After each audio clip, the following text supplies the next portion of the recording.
1947 में रुपया 3 रुपए था डॉलर के मुकाबले, और आज ये तेजी से गिरता जा रहा है, 88 रुपए पहुंच गया है।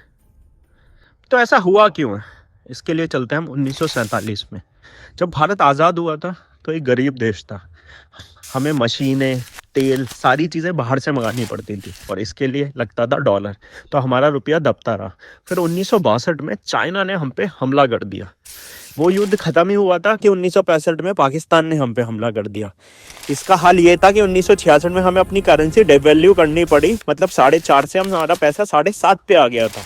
और ये जितने भी गल्फ देश थे ये हमारी करेंसी यूज़ करते थे, तब इन्हें भी समझ में आ गया इस पर भरोसा नहीं कर सकते और उन्होंने खुद की करेंसी बनाई, जैसे रियाल, दिनार।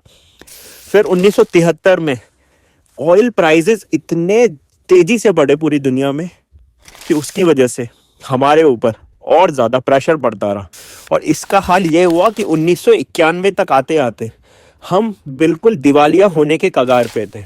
देश का 67 टन सोना हमें गिरवी रखना पड़ा था।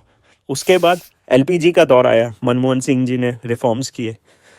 उन रिफॉर्म से हमारी इकोनॉमी की हालत तो बहुत ज़्यादा सुधरी, पर हम आज भी कुछ एक्सपोर्ट नहीं कर रहे थे, तो बाहर का डॉलर हमारे पास ज़्यादा आ नहीं रहा था, तो हमारा रुपया दबता ही रहा। फिर 2008 में फाइनेंशियल क्राइसिस आए, रिसेशन आया, फिर कोविड आया, पर हम आज भी एक्सपोर्ट कुछ नहीं कर रहे हैं, सारी चीज़ें इंपोर्ट कर रहे हैं, मतलब हम बाहर से ही खरीदते रहते हैं।